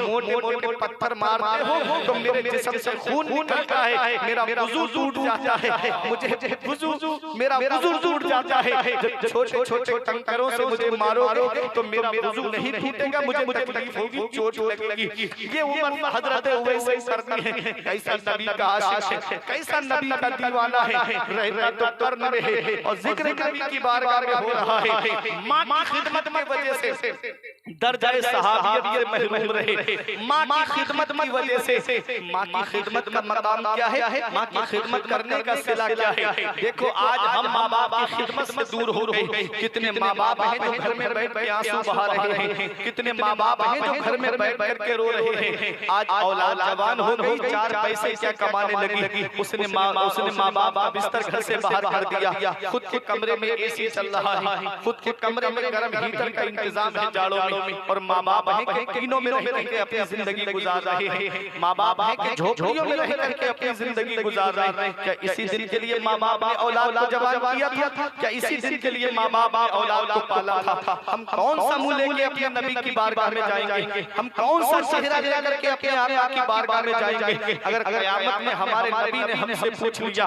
बुढ़ापे में माँ बाप की दौलत नदी थी, बताओ क्या सलूक करके आए हो? क्या कहोगे उनका बिस्तर घर से बाहर करके आए हैं हैं, क्या कहोगे उन्हें झोपड़ियों में रहने पे मजबूर करके आए हैं। कभी तुम्हें नौजवानों ये लगे कि मेरे बाप ने मेरे लिए क्या किया है, तो अपने अब्बा के हाथ की लकीरें देख लिया करो, उनकी पेशानी की सिलवटें देख लिया करो। एक दिन मैंने पूछा था अब्बा से, अब्बा मेरे हाथ की लकीरें नजर आ रही हैं, तुम्हारे हाथ की लकीरें कहाँ चली गई? तो एक जवाब दिया था, बेटा तुम्हारी तकदीर बनाते बनाते हमारे हाथ की लकीरें मिट गई। बाप क्या नहीं करता अपनी औलाद के लिए, बाप कौन सी कुर्बानी नहीं देता अपनी औलाद के लिए, बाप कौन सी परेशानी नहीं उठाता अपनी औलाद के लिए। ये रातों में ट्रक चलाने वाला बाप ही तो है, ये बसें चलाने वाला बाप ही तो है, ये 2 साल 3 साल के लिए सऊदी कमाने जाने वाला ये बाप ही तो है, ये कोलकाता कमाने जाने वाला बाप ही तो है, ये मुंबई बेंगलोर दिल्ली कमाने जाने वाला बाप ही तो है। पूरे दिन औलाद मोबाइल चलाती है और वो फलों का ठेला लगा के पूरे दिन सर्दी में खड़ा रहने वाला ये एक बाप ही तो है। शिद्दत की गर्मी में बगैर साए धूप में खड़ा होने वाला ये एक बाप ही तो है, जो सोचता है 4 पैसे जमा हो जाएंगे, मेरी औलाद खर्चे में काम आएंगे, मेरी औलाद बुढ़ापे में काम आएंगे। आज वही औलाद माँ बाप का बिस्तर घर से बाहर कर देती है। ऐसे माँ बाप के साए की ना कदरी ना कर, ऐसे माँ बाप के साए की ना कदरी ना कर, धूप काटने बहुत जब शजर लग जाएगा। आज जिस बाप की खांसी हमको अच्छी नहीं लगती, आज जिस माँ का बोलना हमको अच्छा नहीं लगता। हमारे बुजुर्गों ने फरमाया बाप आंगन में लगे हुए पेड़ की तरह है। ये जो पेड़ आप देख रहे हो ना, ये दरख्त जो आप देखते हो, हमारे बुजुर्गों ने फरमाया बाप आंगन में लगे हुए पेड़ की तरह है। जब शिद्दत की गर्मी पड़ती है, जब शिद्दत की धूप पड़ती है, आदमी पेड़ के नीचे बैठ जाए आराम मिल जाता है, पेड़ के नीचे बैठ जाए सुकून मिल जाता है। धूप में पेड़ के पत्ते तोड़ के देखना, पत्ते ऊपर से गर्म होते हैं लेकिन नीचे बैठने वाले को छांव देते हैं, नीचे बैठने वाले को साया देते हैं, नीचे बैठने वाले को आराम पहुंचाते हैं। हमारे बुजुर्गों ने फरमाया बाप आंगन में लगे हुए पेड़ की तरह है, जो धूप में जलता रहता है लेकिन अपनी औलाद को साया देता है, अपनी औलाद को छांव पहुंचाता है, अपनी औलाद को आराम पहुंचाता है। बड़ी से बड़ी मुश्किलें बाप अपने ऊपर दे देता है लेकिन औलाद नहीं पहुंचने देता। बड़े से बड़े बड़े से बड़े टेंशन खुद बर्दाश्त कर लेता है लेकिन अपनी औलाद को टेंशनों को नहीं पहुंचने देता। आज वही बाप बूढ़ा हो गया, हमने उसका बिस्तर घर से बाहर कर दिया। इतना याद रखना, मेरे आका इरशाद फरमाते हैं जिससे माँ बाप राजी उससे अल्लाह राजी, उसका रसूल राजी, और जिससे उसके माँ बाप नाराज उससे ना अल्लाह राजी ना उसका रसूल राजी। इधर माँ बाप दवाई के परेशान है और बेटा दार्जिलिंग की सैर करके जा रहा है, इधर माँ बाप के पैसे से ये तरस रहे हैं, बेटा नैनीताल की सैर करने जा रहा है, इधर माँ बाप दवाई के लिए परेशान और बेटा अजमेर की बड़ी देग में पैसे डाल कर आ रहा है। इतना याद रखना, जिससे उसके माँ बाप राजी उससे अल्लाह राजी, उसका रसूल राजी, और जिससे माँ बाप नाराज उससे ना अल्लाह राजी ना उसका रसूल राजी। अरे जिससे उसके माँ बाप नाराज होते हैं अल्लाह ना उसके फर्ज कबूल फरमाता है, अल्लाह ना उसके नफल कबूल फरमाता है, अल्लाह ना उसकी नेकियां कबूल फरमाता है, अल्लाह उसके सदक़ात कबूल नहीं फरमाता है, अल्लाह उसका हज भी कबूल नहीं फरमाता है। अब यही आखिरी बात बताऊं और अपनी जगह बैठ जाऊं मैं। बातें तो बहुत ज्यादा आपसे करना थी लेकिन वक्त की किल्लत दामगीर है, 2 बजने वाले हैं, इसलिए मैं अब ज्यादा वक्त आपका नहीं लूंगा। अब मेरे बाद आप शायरी का दौर सुनिएगा। सुनो, मोहम्मद इब्ने हारून का नाम आपने सुना होगा, ये बल्ख का रहने वाला है। तुम्हें पता है ये कौन मोहम्मद इब्ने हारून है? आज नौजवानों एक पैगाम लेके जाओ इस उर्स से पाक से, और वो पैगाम क्या है मेरा? मोहम्मद इब्ने हारून कहता है कि मैं एक दिन अपने दोस्तों के साथ चला गया, मैं नेक था, परहेजगार था, नमाज भी पढ़ता था, लेकिन मेरे दोस्त परहेजगार नहीं थे, मेरे दोस्त नेक नहीं थे, मेरे दोस्तों की जो बैठक थी वो गलत जगह पर थी। वो कभी जुए की अड्डे की तरफ भी चले जाते, वो कभी शराब की दुकान की तरफ चले जाते। कहते हैं 29वां शाबान था, चांद निकल चुका था रमजान शरीफ का, और तरावी मस्जिद में हो रही थी। मेरे दोस्त मुझे शराब की दुकान पर ले गए और मुझे जबरदस्त शराब पिला दी। मैं शराब के अपने घर पर आया, मैंने दरवाजा खटखटाया, मेरी माँ ने दरवाजा खोला। कहता है कि मैंने जैसे ही मेरा दरवाजा खोला, माँ ने शराब की पूछ सूंघ के कहा, जालिम, लोग नमाज पढ़ रहे हैं, अल्लाह की इबादत कर रहे हैं और तू शराब पी के आया है। तूने शराब पी है? माँ ने एक तमाचा मारा उसके मुंह पर। कहता है दो जुनून इकट्ठा हो गए, गुस्से का जुनून और दूसरा शराब का जुनून। कहता है मैंने भी अपनी माँ के ऊपर हाथ चलाया, मैंने भी अपनी माँ के जोर से तमाचा मारा। कहता है फिर भी मेरा गुस्सा ठंडा ना हुआ। मैंने माँ को उठाया, घर में तंदूर जल रहा था, आग जल रही थी, माँ को उठा कर तंदूर के अंदर डाल दिया। कहता है मेरी बीबी ने बहुत बचाने की कोशिश की, लेकिन मेरी माँ को बचा नहीं पाई, मुझे धक्का दिया, मैं चारपाई पे जा जाके गिरा। कहता है आज रात के बाद जब मुझे होश आया तो मैंने माँ से कहा माँ भूख लग रही है, खाना दे दे। माँ भूख लग रही है, खाना दे दे। बीबी ने कहा जालिम, माँ का मर्डर करके खाना मांगता है, माँ को कत्ल करके खाना मांगता है। इसने कहा मैं अपनी माँ का मर्डर कैसे कर सकता हूँ? कहा देख जालिम, कपड़ा हटा के खाया, माँ जल चुकी थी। कहा देख तूने अपनी माँ का क्या हाल किया, तू शराब पी के आया और तूने अपने माँ के ऊपर हाथ उठाया। और कहता है मेरा कौन सा हाथ उठा था? बीबी ने कहा तूने दाहिना हाथ उठाया था अपनी माँ के ऊपर। घर के अंदर धारदार चीज रखी थी, अपना हाथ काट दिया। उसके बाद जंगलों में निकल गया। 40 साल इस हाल में गुजारे थे बसंतिया वालों। दिन को रोजा रखता था, रात को अल्लाह की इबादत करता था और 40 साल से पैदल हज करने आता है। और हर साल अल्लाह अपने किसी महबूब बंदे के जरिए फरमाता जाओ इससे कह दो कि मैंने इसका हज कबूल नहीं किया, इससे कह दो कि मैंने इसका हज कबूल नहीं किया। वो रो के कहता है मोहम्मद इब्न हारून कि मैं 40 साल से हज करने आ रहा हूं। किसको बताया? हजरत मालिक इब्न दीनार को बताया जब उन्होंने रब की बारगाह में ये तमन्ना की थी मौला मुझे वो दो चेहरे दिखा दे जिसका तूने हज कबूल किया है और एक वो जिसका तूने हज कबूल नहीं किया। जिसका हज कबूल हुआ पहले वो चेहरा दिखाया गया और जिसका हज कबूल नहीं हुआ दूसरा उसका चेहरा दिखाया गया। वो मोहम्मद इब्न हारून था। जब पहुंचे हजरत मालिक इब्न दीनार उसके पास तो उससे पूछा कि जरा बता तेरी ऐसी कौन सी गलती है कि तेरा अल्लाह ने हज कबूल नहीं किया? उसने कहा ये पहली बार नहीं, मैं 40 साल से हज करने पैदल आ रहा हूं लेकिन मेरा हज कबूल नहीं होता। तब उसने बताया था कि मैंने अपनी माँ के ऊपर हाथ उठाया, मैंने शराब के नशे में अपनी माँ के ऊपर जुल्म किया जिसकी वजह से अल्लाह मेरा हज कबूल नहीं फरमा रहा है। ए नौजवानों, माँ बाप अल्लाह की बहुत बड़ी नेमत है। जिस दिन ये साए सर से उठ गए ना उस दिन तुम चिराग लेके ढूंढोगे तो माँ बाप जैसा प्यार करने वाली शख्सियत नहीं मिलेगी, माँ बाप जैसे मोहब्बत करने वाली शख्सियत नहीं मिलेगी। इस मतलबी दौर में, इस मिलावटी दौर में हर एक मोहब्बत में मिलावट का मतलब होगा।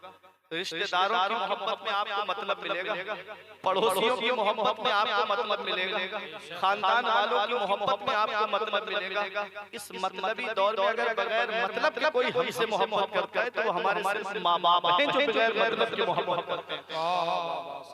आज वही माँ बाप को सताया जा रहा है, आज वही माँ बाप घरों में आंसू बहा रहे हैं, आज वही माँ बाप घरों में रो रहे हैं। इस वक्त के बारे में तो सोचा भी न था, इस वक्त के बारे में तो सोचा भी न था।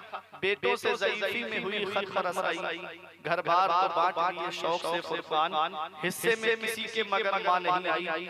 वक्त ठुकरा देगा मेरी सारी ये कुर्बानियां, दामने उम्मीद में फकत नाकामियां रह जाएंगी। शादियों के बाद बेटे तो अलग हो जाएंगे, बाप के हाथों में फकत बैसाखियां रह जाएंगी। और बुढ़ापा क्या जवानी क्या ये बचपन बांट लेते हैं, बुढ़ापा क्या जवानी क्या ये बचपन बांट लेते हैं। न होगा दिल में गुंजाइश तो आंख बांट लेते हैं, नहीं मंजूर हिस्से में किसी बेटे को अपनी माँ मगर आपस में बूढ़ी माँ के कंगन बांट लेते हैं। सुभान अल्लाह, मंजूर हिस्से में किसी बेटे को अपनी माँ मगर आपस में बूढ़ी माँ के कंगन बांट लेते हैं।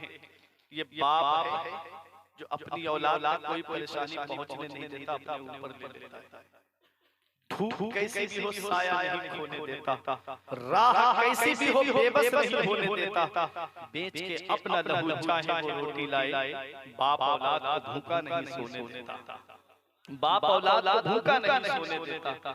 इसलिए माँ बाप जिंदा है तो उनकी कद्र कर लो, माँ बाप जिंदा है तो उनकी खिदमत कर लो। और अगर उनका इंतकाल हो गया है तो नबी फरमाते हैं जुमे के दिन जो माँ बाप की कब्र की जियारत कर ले तो ऐसा है जैसे उसने उनकी जिंदगी में उनकी जियारत, उनकी हयात में उनकी जियारत की। कब्रिस्तान चले जाए वो अजीज जो कब्रिस्तान में लेते हैं, नबी फरमाते हैं फल मय्यतु फिल कब्र इल्ला गरीक़ुल मुतगव्विस यंतज़िरु दावतन तलहक़ुहु मिन अबिन व उम्मिन व अख़िन सदीक़िन। नबी फरमाते हैं जो कब्रिस्तान में लेटे हैं दरिया में डूबने वाले की तरह हैं। जैसे कोई दरिया में डूबता है उसे सहारे की जरूरत पड़ती है, ऐसे ही कब्रिस्तान में जो लेटे हैं उनको सहारे की जरूरत है। और वो सहारा क्या है?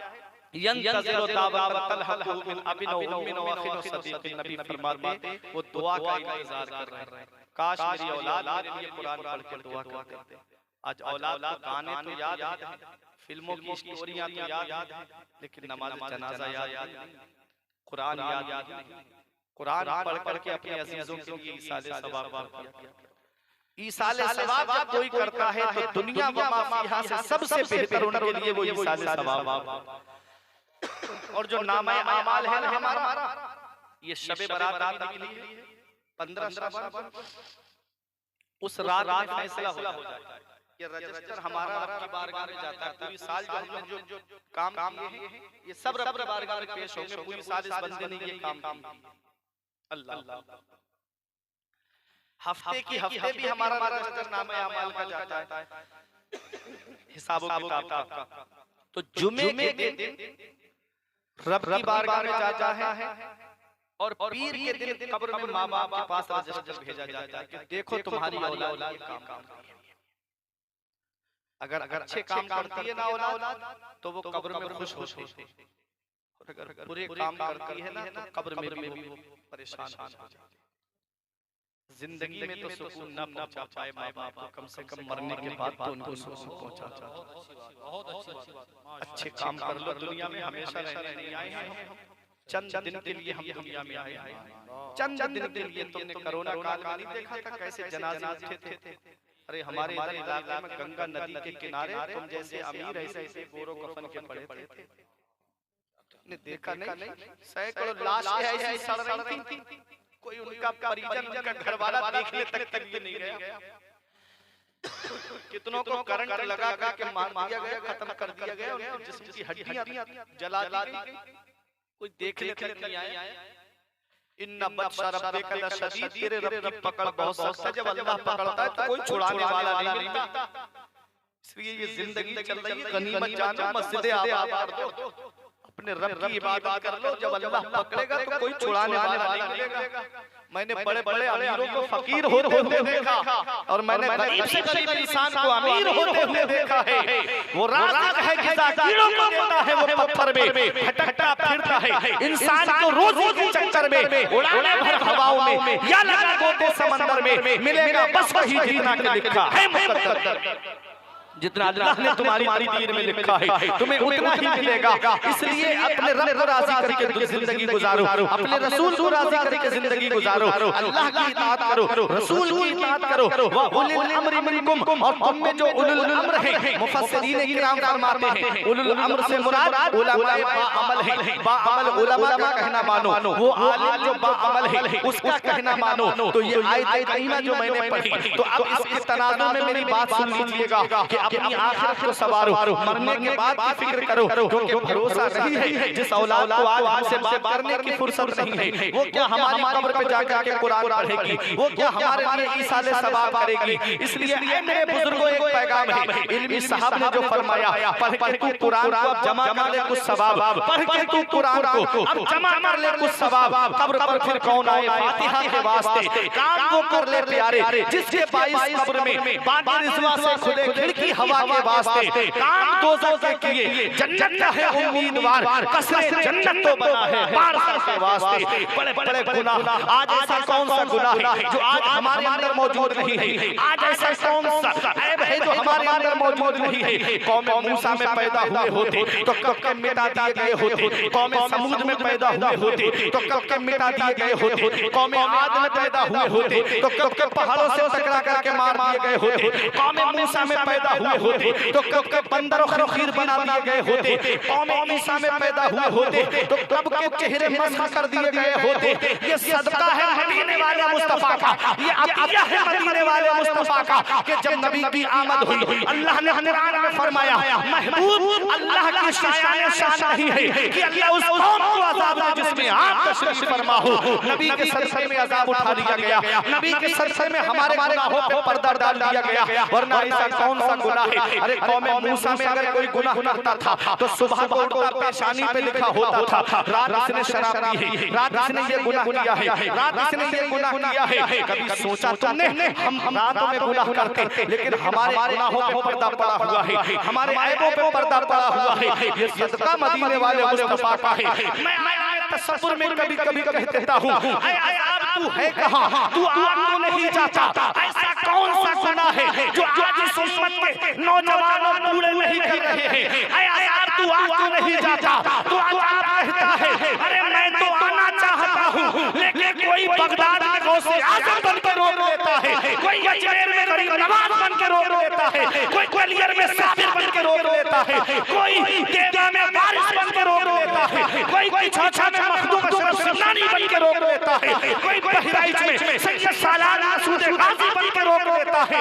अरे तो कोई मौलूसा में मुजाहिद मिल्लत बन के रोक लेता है, तो कोई पसंदिया में बड़े खान बन के रोक लेता है। वाह वाह वाह, नारे तकबीर, नारे तकबीर, नारे रिसालत के सदक़े में बच गए, इन वलियों के आस्थानों की वजह से बच गए। वरना सुनो अल्लाह ने जमीन को पानी पे पैदा किया तो पानी जमीन हिलने लगी, तो अल्लाह ने पहाड़ों को पैदा किया। तुम्हें पता है ये मज़ार क्यों बनाए गए? जब इंसान की सहूलत के लिए अल्लाह ने जमीन को पैदा फरमाया, पानी के ऊपर जमीन हिलने लगी तो अल्लाह ने पहाड़ों की मेखों को पैदा फरमाया। और जब हमारे गुनाहों की वजह से कहीं ये जमीन फट न जाए तो अल्लाह ने मज़ारों के सदक़े में बच गए। बड़े बड़े अज़ाब हैं वो इनके सदक़े में टल जाते हैं, इन आस्थानों की वजह से, इन अल्लाह वालों की वजह से, इन अल्लाह वालों के आस्थानों की वजह से बहुत सारे अज़ाब हमारे ऊपर से टल जाते हैं। इसीलिए कहता हूँ ऐसी बुलंदियों की किनारों पे जाइए, उठकर ज़मीन से चांद सितारों पे जाइए। अज़मत जो चाहते हो मेरा मशवरा सुनो, अल्लाह के वली के मज़ारों पे जाइए। मज़ारों पे जाने से आपका फायदा है। बता दूं एक हदीस से पाक में, बता दूं टाइम है आपके पास? 2 मिनट में समेट दूंगा बात, लंबी नहीं ले जाऊंगा। एक हदीस से पाक मफ़हूम बता रहा हूं। मेरे आका हुज़ूर सल्लल्लाहु अलैहि वसल्लम से अल्लाह ने फरमाया, इसको हदीस कुदसी कहते हैं। हदीस कुदसी से कहते हैं कि फरमान खुदा का हो, रिवायत करने वाले मदीने वाले मुस्तफा। सुनो हदीस में चले जाना, सुनिए। अल्लाह फरमाता है कि लोग आपस में अपना हक लेने के लिए क्या झगड़ेंगे, जो मेरे वली अपना हक लेने के लिए मुझसे झगड़ेंगे। बोलो सुभान अल्लाह। बंदा क़यामत के दिन हिसाब किताब, कुछ का हिसाब किताब होगा, वो फैसला सुना दिया जाएगा गुनाहों की वजह से। कुछ को जहन्नम में भेज दिया जाएगा, तो वलियों को हुक्म होगा कि जन्नत में जाओ। वो कहेंगे मौला हमारे वो भाई कहाँ हैं जो हमारे साथ बैठते थे, जो हमारे साथ खाते थे, जो हमारे साथ पीते थे, जो हमसे मोहब्बत करते थे। मौला वो कहाँ हैं? तो हुक्म होगा उनको तो गुनाहों की वजह से जहन्नम में भेज दिया गया। देखो अल्लाह सब जानता है। अच्छा आग जल रही हो और उसके अंदर इंसान को डाल दिया जाए तो बताओ क्या वो उसका चेहरा नहीं जलेगा? पूरा जिस्म जल जाएगा कि नहीं जल जाएगा? लेकिन अल्लाह की शान देखो, वो जहन्नम में चले जाएंगे लेकिन आग उनके चेहरों को नहीं जलाएगी। आग चेहरों को नहीं जलाएगी, चेहरा सलामत होगा। किसी के टखने तक आग होगी, किसी की पिंडली तक, किसी की रान तक आग होगी, लेकिन चेहरा सलामत होगा। इन वलियों की शान बताने जा रहा हूं हदीस पाक की रोशनी में। चेहरा सलामत होगा। रब फरमाएगा मेरे महबूब बंदों, मेरे वलियों, जिसके दिल में एक दिरहम के बराबर ईमान हो उसको जहन्नम से निकाल के ले आओ। वो जाएंगे, हदीस पाक में है फखरुजूहु मन अरफू, निकाल लाओ जिसको तुम पहचानते हो, जिसको तुम पहचानते हो उसको जहन्नम से निकाल लाओ। वो जाएंगे और जिसको पहचानेंगे जहन्नम से निकाल लाएंगे। फिर रब फरमाएगा आपको जाओ जन्नत, वो कहेंगे मौला अभी हमारे कुछ भाई रह गए। रब फरमाएगा जाओ जिसके दिल में आधे दिरहम के बराबर ईमान हो उसको भी जहन्नम से निकाल दो। वो जाएंगे जिसको पहचानेंगे उसको जहन्नम से निकाल देंगे। कमेटी वालों सुनो, जिसको पहचानेंगे उसको जहन्नम से निकाल लाएंगे। फिर रब फरमाएगा आपको जाओ, कहेंगे मौला कुछ रह गए। रब फरमाएगा जाओ जिसके दिल में एक जर्रे के बराबर भी ईमान हो उसको जहन्नम से निकाल के ले आओ, जन्नत में ले जाओ। वो जाएंगे, बार-बार हदीस पाक में एक लफ्ज आया है मन आरफू मन आरफू मन आरफू, जिसको पहचानेंगे उसको निकाल लाएंगे, जिसको पहचानेंगे उसको निकाल लाएंगे। इसलिए अब मैं उस्मानिया कमेटी वालों, आस्थाने पे अपने शब रोज गुजारने वालों, देखो इन आस्थानों पे हाजिरी देते रहा करो, क्योंकि बार-बार आने जाने से जान पहचान बनी रही है। आपके यहाँ पहले आए तो आपकी जान पहचान बनी हुई है। और मैं पहली बार आया इसलिए मुझे कुछ ने सुना चले गए, क्योंकि मेरी जान पहचान बनी हुई नहीं थी, है ना? मेरी जान पहचान बनी हुई नहीं थी, लेकिन अब मैं आ गया हूँ, जान पहचान बन गई है। तो अब मैं कहूँ कि आप क्यों चले गए? मौलाना हम आपको जानते ही नहीं थे, आते जाते रहा करो ताकि जान पहचान बनी रहे, आते जाते रहा करो ताकि जान पहचान बनी रहे। अब मैं बताना चाहता हूँ कि आने जाने से जान पहचान बनी रहती है। मेरे आका इरशाद फरमाते हैं कि जब मोमिन इंतकाल कर जाता है तो उसकी कब्र पर उसका कोई अजीज आता है, तो जब वो उसे सलाम करता है तो वो उसके सलाम का जवाब भी देता है, उसको पहचानता भी है, उसको पहचानता भी है। अब इन आस्थानों पे हाजिरी देते रहा करो ताकि जान पहचान बनी रहे। अगर बदकिस्मती से गुनाहों की वजह से जहन्नम चले भी गए तो हजरत बड़े खान बाबा हमको पहचान करके जहन्नम से निकाल के जन्नत में ले जाए। इसलिए आते रहा करो, ऐसी बुलंदियों के मीनारों पे आइए, उठकर ज़मीन से चांद सितारों पे जाइए। अज़मत जो चाहते हो मेरा मशवरा सुनो, अल्लाह के वली के मज़ारों पे या अय्युहल्लज़ीना आमनू अतीउल्लाह व अतीउर रसूल व उलिल अम्रि मिनकुम। ऐ ईमान वालों, अल्लाह का कहना मानो, रसूलुल्लाह का कहना मानो और बाअमल उलमा का कहना मानो। बाअमल उलमा पहचान कैसे चलेगी? वो आलिम जो तुमको मस्जिद की तरफ ले जाए वो बाअमल है, उसका कहना मानो। वो आलिम जो जिसका वजूद तुमको नमाजी बना दे, कुरान पढ़ने वाला बना दे, वो उलमाए खैर है। और वो आलिम तुम्हें बुराई की तरफ ले जाए, वो आलिम जो तुमको फितने की तरफ लेके जाएं, वो आलिम शर है, उनसे दूर हो जाओ। तो बाअमल उलमा का दामन पकड़ो, बाअमल उलमा के साथ रहो, ये सोबत तुम्हारे काम आएगी। बहुत सारी बातें रह गई, वक्त भी काफी हो गया। मैं दुआ करता हूँ परवरदिगार आलम की बारगाह में मेरे अर्ज करने में सबसे लिसानी की वजह से या बतकाज़ा बशरियत कोई गलती हुई हो तो मौला मुझे माफ फरमाए। अस्तगफिरुल्लाह रब्बी मिन कुल्लि ज़ंबिन व अतूबु इलैह। कलमा ये पढ़े मेरे साथ मिलकर ला इलाहा इल्लल्लाहु मुहम्मदुर रसूलुल्लाह सल्लल्लाहु अलैहि वसल्लम। ये जिंदगी सवारी इरशाद कीजिए, लम्हात जिंदगी के ना बर्बाद कीजिए। जब मकसद हयात इबादत खुदा की है, पढ़िए नमाज, मस्जिदें आबाद कीजिए। सभी के सामने एक दिन जरूर आता है, ये हुस्न फानी है लेकिन गुरूर आता है। किसी क्रीम से पाउडर से कुछ नहीं होता, नमाज पढ़ने से चेहरे पे नूर आता है।